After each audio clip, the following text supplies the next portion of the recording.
It felt like we were at a conception casino, except instead of slot machines and blackjack tables, you've got scientists in a lab playing matchmaker with eggs and a sperm. And every morning you wake up thinking, this is it. Today is the day we hit the jackpot. Well, we had placed an $18,000 bet, so I had the same thought that I often have when we're screwing. Please don't bust. Please don't bust. Hi, I'm Lauren Tassi. And I'm Alex Hooper. And this is Hopefully Kidding, where making babies is starting to feel a lot like a trip to Las Vegas, except what happens in the lab doesn't stay in the lab. And when we last left off, we were mid-IVF cycle. I'd just done 2 weeks or so of all the stimulant meds, all the shots, all the hormones, and we had our egg retrieval, and we were waiting to find out from the doctor how many eggs we got. And drum roll, please. What do we got? We got 10 eggs. Yes. Okay. Nothing bad can happen now. This is success beyond our wildest dreams. Let me give you some context because 10 eggs was great for us. Based on the baseline testing I'd done a year or so prior, my follicle count was 8 at the time. So 8 was really kind of what we were hoping for. So to get 10 was just great news. Yeah, I mean, this is just like extra gravy on top of the mashed potatoes. Yeah, exactly. So we went home from the retrieval feeling good. I was in a fair amount of pain and also like from the anesthesia. Pain-wise, I would say it was like a really, really bad period with the cramping. But I just kind of laid in bed with a heating pad and got through it. And I honestly was enjoying just getting to lay there and do nothing after a couple of very stressful weeks. And you deserved it. yeah. And like, I don't know. I don't really like let myself like lay in bed and watch reality TV that often, but I was very much enjoying it on my recovery day. Well, normally you have things to do. You have work and a little pug to take care of and other just hobbies that you have. You don't just have time to lay in bed and watch reality TV. Yeah, but it's really nice when you do have time to do it. And I was mentally preparing myself for the transfer that we were going to have in a few days too. So I was like, I will be back here in bed getting to relax, probably taking at least a day or two off of work and, just sort of giving myself a little bit of a mental vacation after all the stress. Yeah, you deserved it. So let's talk, before we jump into everything that happened with my eggs, and I want to talk a little bit about what happens in general next in the IVF process. Okay, good. Because I was very unclear about how this all worked. So I think a lot of our listeners will be as well. And so any information you can divulge here would be helpful. Yeah. And, feel free to jump in with any questions if anything isn't clear. I'm going to sort of skip over anything overly sciencey just because I don't know. I'm not the person. If you want the sciencey stuff, go talk to a scientist, Yeah, that's not us. Like, we are not medical professionals. We are not scientists. We are mostly creatives. So that doesn't really work. Yeah. So what happens is they get the eggs from your ovaries. They go in with as we talked about, they go in with a needle and basically poke the eggs out, pull the eggs out. Poke the eggs out? Well, I guess the needles to get in through your body, and then they just kind of suck them out. Okay, so it's not like a little kid with a chopstick and a dumpling where it just stabs it instead of like actually using the chopstick properly. It would be like if the kid had a straw instead of a chopstick. Gross. That's gross. Come on. I'm just thinking all the things we've said on this podcast. That's what you're grossed out by. A straw and a dumpling. Well, I'm just thinking about somebody like sucking eggs out with a straw. And that is not a way I want to eat breakfast. All right, let's move on. They get the eggs out and they take them straight to the lab. And that's where an embryologist, like someone who's trained to fertilize and then grow these cells into embryos, takes over. And what they're going to do first is check to see how many eggs are mature, how many are actually able to be fertilized. It's like a banana, right? If you don't want to Lauren just said the word banana around our pug, and that's one of his favorite things in the world. He knows that word because we share one every single morning. So what about it? You don't want the yellow thing to... I got to be careful with that word. You got to be careful with that word around here. If it's not ripe, you can't open it. So you're not going to be able to eat it. So it's just, it's like fruit. You need the eggs to be mature and ripe. And that's a big part of the goal of the stimulant phase of IVF. Okay, so we do not want green eggs and ham. No green eggs and ham. Definitely not. So they'll determine how many are ripe and or how many eggs are mature and able to be fertilized. And from there, most IVF clinics at this point will do a process called ICSI. It's ICSI, and it stands for a long word I'm not even going to try to pronounce. I'll just tell you, it sounds like a metal band.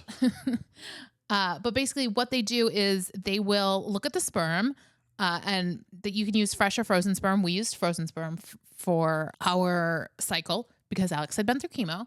And they'll look at the sperm and they will pick the best ones, like the ones that are swimming around the most, the ones that just look prime, and take...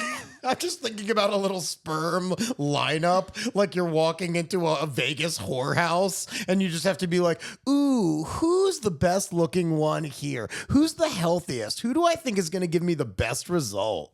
You know, as I said, it was picturing like one with a bow tie. Like you want the one with the bow tie, not the, not the guy with the like ripped off jean jacket. He's wearing a Harvard sweater. Yeah. So they pick the best looking ones, and they use like the tiniest needle. It's like thinner than a piece of hair to take that good sperm and inject it into the mature eggs. So it really gives it much more of a fighting chance than if you were to just say like throw them all in a petri dish together. Yeah, they're going directly to the source. Yes. So that's what happens sort of on day 0, the day of the retrieval. And then from there on out, it's 5 days of them hoping to see growth, hoping to see change. Day 1, the scientist checks in and makes sure that the egg and sperm have joined together, that they're still... You want to see division at this point. Like day 2 and day 3, you want to see them dividing into more cells. This is sort of biology 101, right? Cell division, that's how things grow. I'm going to call it a scientific meet cute. Oh, yeah, I like that. You know, like they're just, yeah, I mean, we're throwing them into the same environment. Now let's see what they can do to get together. Yeah.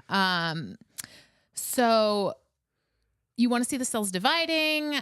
This is day 2 and day 3. And they can see all this, right? This is why you get updates from your doctor. This is where you know how things are going, if they're going well, if they're not going well, and you expect some attrition at this point, some die off. Some will not fertilize, some will not continue to grow.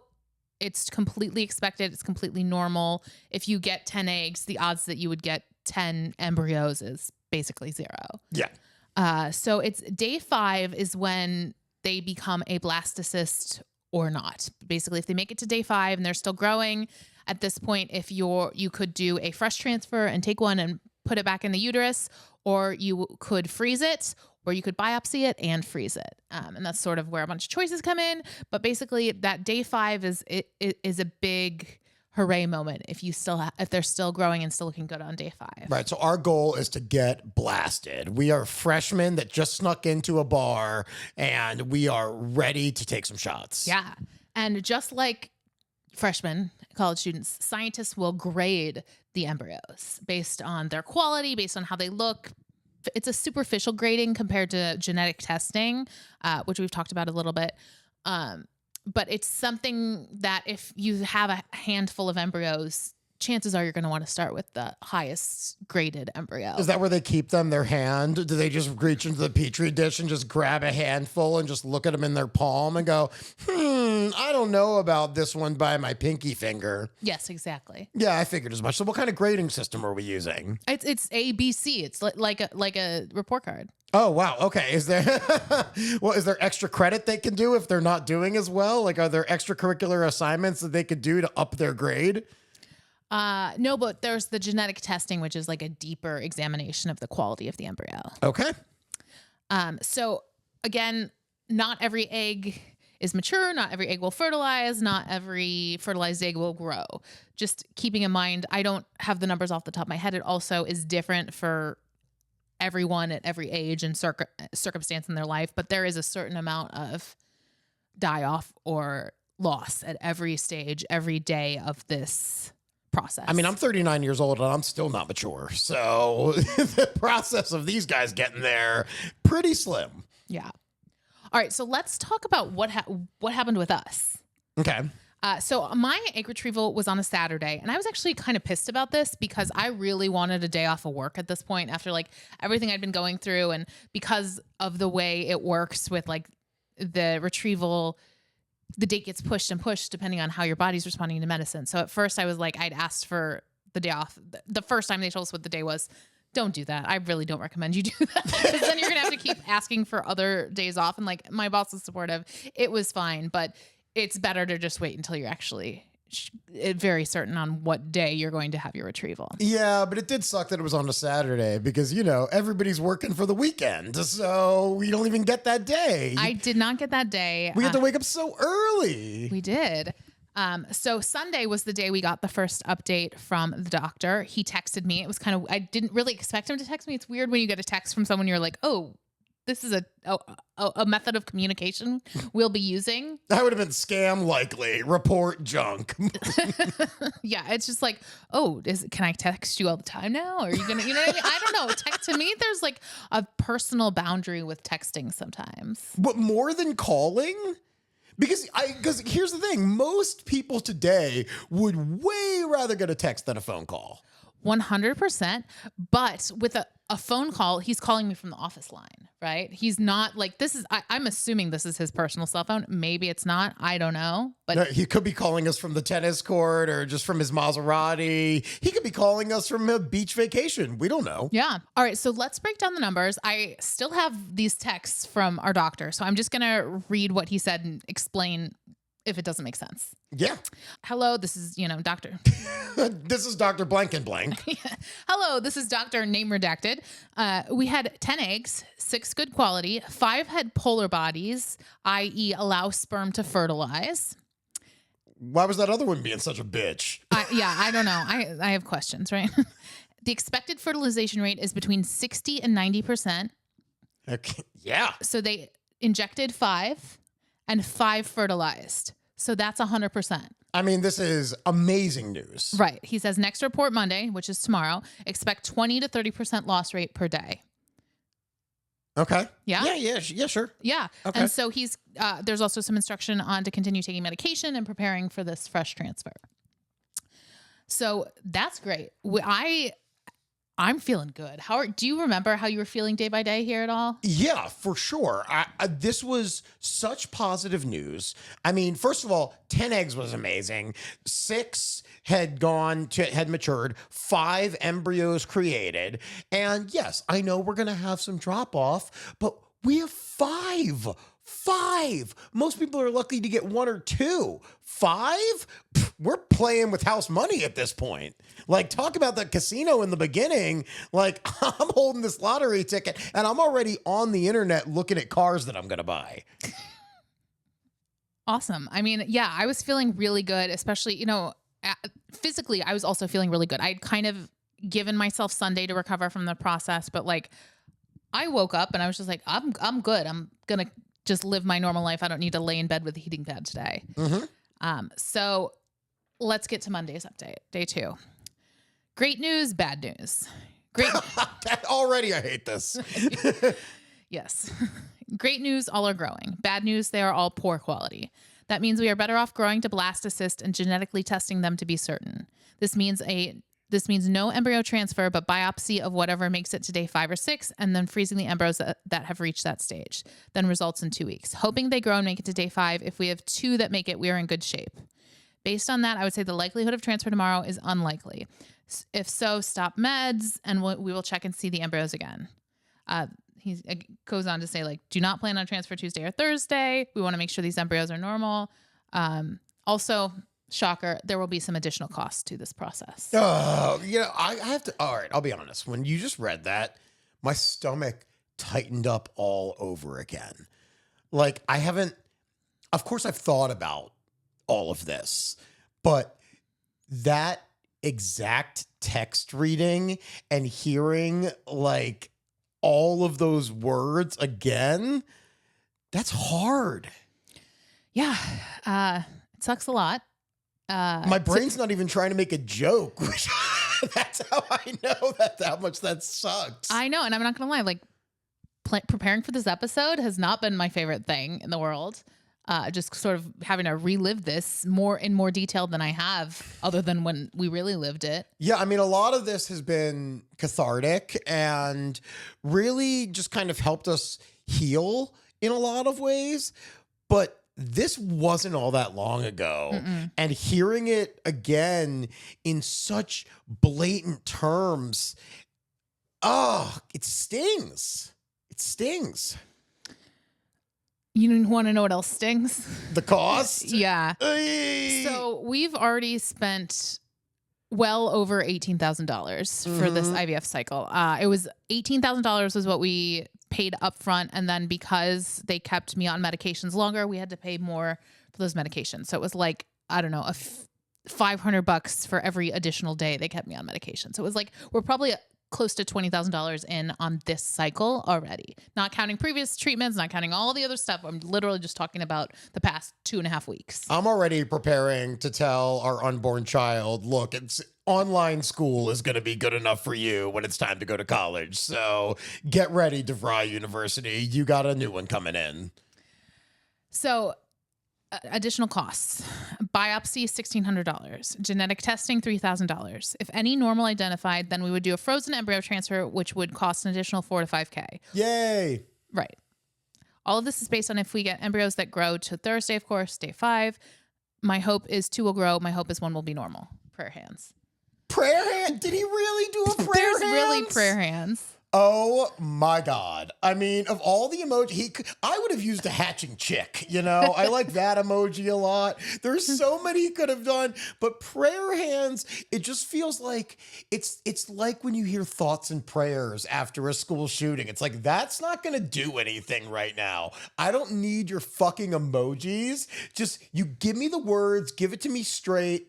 Say we'll hope for the best, but something about prayer hands just feels just like, you know, like hugs, thanks, bye. He could have done like fingers crossed. I feel like there's a little less emotional weight to that one. I don't know. It's just something about the prayer like the hands. heart hands? Oh yeah, there you go. The heart hands, or just the little smiley face with the little arms that are making face, a hug. Hugging face, yeah. Anything like that. I mean, God, the one with the stars. Give us anything else. So God damn it, prayer hands. My response is like, okay, we'll do whatever we want. We want to get the best results. Obviously, I'm not going to say I'm devastated at this point that we're not moving forward with a transfer, because that had been the plan all along, right? This is literally this. We could copy and repeat this phrase throughout this podcast. The plan had been this, and then guess what? It takes longer and it costs more money. That's what fertility treatment is. Yeah. Crying face emoji. Crying face emoji. I was just, this good news, bad news. To me, it was just all bad news. Yeah. What's the good news of it? That maybe we'll be okay in a couple weeks, but we're just going to have to wait and see. And he said great news, bad news. I mean, what's your definition of great? Yeah. I mean, they were all growing, right? There was not 20 to 30% loss, which at that point would have been 1 or 2, but also like their quality's bad. They're ugly. That's what, that's not sounding good at all. Yeah. I don't want to know whatever, these were Marshall's clothing. We were not at the Calvin Klein store. We were, sifting through a Ross dress for less. Yeah. We just wait at this point and see and hope. And it's such a weird feeling too, to like have they're not your kids, but like they kind of are. And like somebody else is taking care of them. And like, it's like they're at like daycare or something. And you're just like hoping to get a good report. Yeah. I mean, you're just like, please take good care of them. Make sure you're reading them plenty of stories. They like milk before they take their nap. Do whatever you can. So next day we get an update. 5 are still growing. Okay, well, that's positive. That is positive. They're stringing us along with this hope, aren't they? Like, don't you feel like you're on a very thin tether and you're just watching the thread just break a little bit more and come unwound? And so eventually, like, the rope is now a piece of floss and you're like, just don't break anymore. I get why you feel that way, but I also get that like that's not the doctor's job, right? Like his job is to just give us the facts, and like he does not have the emotional capacity to also be like, but be careful, don't get your hopes up. You know what I mean? It's literally just like all five are growing. He doesn't have the emoji capacity to tell us that. No. So you know what else? He also, and this might actually fully make him a psychopath. He has his red receipts on. If I had known that going in, I would have picked a different doctor immediately. What on earth? I know. Why does I don't what's the advantage to doing that? Why would I let people know I've read their text message? Yeah, there is no advantage to that because then it just lets us know, okay, he saw it, but he doesn't want to say anything. What do we do with this? What do we do? Yeah, I don't know about that. I don't even have my red receipts on with you. Can you choose it by person? Probably not, but I would never do that anyway. I would never do that either. No, it's like when I'm coming home from somewhere and it says, you are 14 minutes away from home. Do you want us to let Lauren know that you're coming? And I'm like, shut up, snitch phone. Get out of here. Stop narking on me. Maybe I don't want to go home right now. Yeah. So we get to day 5 and here's the update. Great news. All 5 made it. We will biopsy the embryos today and freeze them. We should have results on these embryos in 2 weeks. The office will call you today to collect the fees. I mean, good news, bad news, good right? news, bad. That's good news, bad news. Yeah. So I just feel like it's like a mobster is like telling us this information, just like beating his hands together while he goes, by the way, we will collect as soon as we can. Money aside, the outcome sounded really good. 5 embryos. We were supposed to have 20 to 30% loss per day. And all 5 of those made it to blastocyst stage. Those numbers are amazing. Yeah. These little embryos were really doing their best. I mean, I feel good about this. They're fighting through adversity, like nobody gave them a chance. Well, they're going to make it anyway. These are the kids from a bad neighborhood that somehow got scholarships to go to college. Like they're getting there. Yeah. It was, the doctor had said, oh, I hope to make it and we'll get one good one. So I was just like, well, we like more than doubled those chances. So I'm like, so we'll probably, if we're 50% or we're hoping 50% come back normal, then that means 2 or even 3 normal embryos, which statistically speaking, one genetically normal tested embryo is a 70% chance of a live birth. 2 gets you up to like 90 something, which I literally at that point I am as good as pregnant. Like even if the first transfer doesn't work, we'll have 1 or 2 more in the bank. We are good. This is it. This is finally working out for us. Yeah. I mean, I felt the exact same way. I mean, 5. What could possibly go wrong? We did spend some time celebrating, if you will, or at least just not living in sadness about it all. It was my birthday around this time. We got this news on a Thursday. That weekend, we ended up going out to like a little winery up in Malibu with my mom and my sisters. You organized it for my birthday since you weren't going to be in town for my birthday. Right. I had scheduled way long before this shows in Alaska. I get to go up there like once a year. The shows pay really well. They pay for all my travel. My brother and sister-in-law live up there, as we've stated, so I get to spend time with them.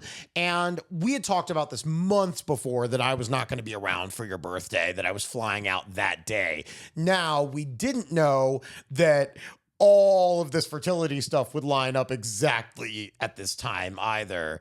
But yeah, we go out for your birthday. And it was just, I was drinking wine. I was just like, I was feeling so good and so confident about everything for those next few days. Yeah, it was a really good time. Just me and the Tassie ladies, as it always is, being just one of the girls, one of my favorite things to do. And, it was a beautiful winery. We had a lovely day. Everyone celebrated you. We felt really good. We needed that day. Yeah. So we get into the next week, and midweek I get an email from the clinic. The doctor, we got the results. The doctor wants to schedule an appointment to go over them with you. I'm like, great. It was just going to be a video call. Makes it easy. We scheduled it. It was for Thursday that week, like, I don't know, 8:30 a.m. So we could both be home for it. I would go to work afterwards. That's generally when we were doing those kind of appointments. It worked out really well. We sit at my computer, we go to take the call, and his tone was pretty obvious right away. Yeah. It was, he did not have a big smile on his face. He didn't have the celebratory look that you want to see as soon as you open a video call. He just kind of was looking at us very earnestly, straightforward, bluntly. And what did he tell us? He said something to the effect of, this happens once in a while. I don't see this very often, but unfortunately, all of the embryos are genetically abnormal. Abnormal. Which means not viable, no chance. Yeah. They quit on us. They never even had a chance. The doctor basically said, this is bad luck. This is not, I don't think something is fundamentally wrong with either of you. It's just, it happens sometimes in the way that you can have good luck, and maybe you could have, that number would have been 3 or 4. Instead, it is 0. Right. So all of this energy, all of these supplements, these tricks and tips that you had heard that you had implemented into our lives, all of this time, money, everything else, we get nothing. We get nothing, Lauren. Yeah, we're back where we started, but now we've spent $25,000 more to be nowhere and be no closer to a baby, no closer to the family we want. So that morning, when you got the news, how are you feeling? Dejected. The rug has been pulled out from under me once again. The wind is out of my sails. Name an analogy, that just anything, the bull has gored me right through the center of my stomach. This fucking sucks. Because all I'm thinking is, what are we doing wrong? We've done everything at this point to up our chances, to get us to a place with a positive result. And especially with how things had gone in the past few weeks with your retrieval and getting 5 embryos to blastocyst, I was like, it just hurt. It hurt so bad. And I was confused. I was sad. And you start to feel kind of hopeless at that point. Mm-hmm. Hopelessly kidding. Hopelessly devoted to being childless. I was just, this was the lowest point for me among the fertility journey besides the miscarriage. The miscarriage was terrible, but I was a different person back then. I hadn't been through everything I'd been through up until now, where it was just so devastating. And I remember sobbing. I remember being in our office and you were just like, what can I do for you? And I was like, there's nothing you can, I appreciate that, but there was nothing you could do. I was already dressed to go to work. And I was just like, I think I'm going to go to work. I could have called in sick. That would have been a great day to not go to work, a great reason not to go to work. Yeah. I didn't though. I went to work. Sometimes you need a distraction though. Yeah. I mean, what was I going to do? Sit there and cry all day? I don't know. I think your boss would have really enjoyed that, actually. He's a very positive guy himself. He's a very go-getter spirit. So I think he would have really appreciated you sobbing at your desk all day. So I went to work. I went to the bathroom frequently to cry. I've mentioned this before. I work for a media company. We actually shoot podcasts on set in my office. So I overhear these podcasts, and the one they were doing that day, someone was talking about regrets of childless women or something. And I just was hearing this, and I was just I'd go to the bathroom and sob. I eventually went and locked myself in a conference room because I just could not hear the regrets of childless women. I will say, can I say something real quick? Yeah. If you're going to cry in a bathroom, it's a really nice bathroom to cry in. It's true. So I'd locked myself in a conference room and I had plenty of work to do. I always have plenty of work to do. And I somehow just like zeroed in and disassociated from what was actually going on in my life. And I wrote like a really incredible sales page in like just a couple hours, something that would have taken me a day or two. I did in like 3 hours because I literally didn't want to think about anything else. And it was a great distraction. So I do think maybe I should have gone in late to work. I don't know. I just think about how I probably walked in there and I was just like red-eyed and like, you know. I don't know. Props to you for being laser focused though, and just being able to compartmentalize this loss and this feeling and still be able to get your work done for the day and do it well.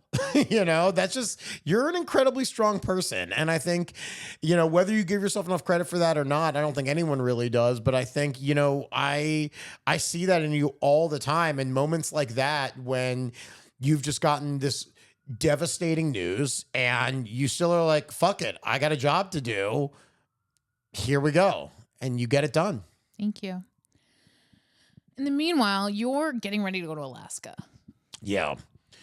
Which, you know, I'm second guessing at this point. There's not much I can do about it because I've committed to do these shows. I've bought these flights. And at the same time, I also know like me being here for you, for us, yes, it could be helpful, but also we're just going to kind of be living in this feeling and stewing in it. And I almost felt like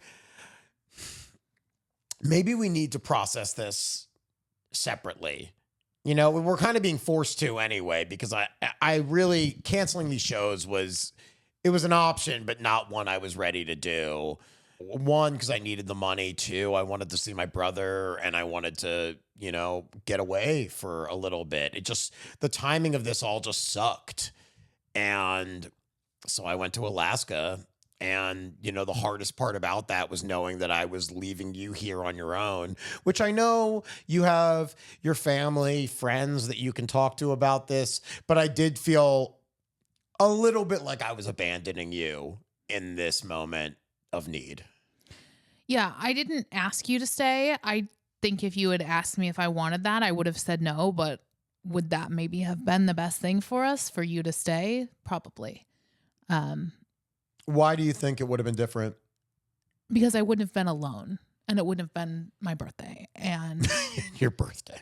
Yes, my family is very supportive, but they're not also going through it. You know, you and I are the ones going through it. Yeah. So you're off to Alaska and I'm having the saddest birthday ever. Birthdays hit very different when you're going through fertility, especially because every year makes your numbers worse. Your chance of success, your egg quality, all of it just dissipates. And I spent my 39th birthday dealing with this spectacular IVF failure. Meanwhile, I was hiking through the lush forests of Alaska, processing this loss in my own way. Somehow we went from 10 eggs to 5 embryos to 0. And everything that had made sense, all the numbers, accepting the science, just no longer made sense to me. And up until this point, I've always had a plan B, right? Okay, IUI doesn't work. Let's try on our own. Try on our own for 6 months. That doesn't work. Let's do IVF. And at this point, I just didn't know what to do. Do we keep trying? Do we give up? Do we adopt? Like, where are we in this process? Right. And we're still processing the cancer, the sepsis, the loss of my dad, the loss of kimchi. And suddenly our hearts, our hope, our savings, it's all being depleted. And now we have basically the biggest dilemma we faced through all of this. What do you do when you're out of options? Next time on Hopefully Kidding, when the numbers don't add up, how do you keep going?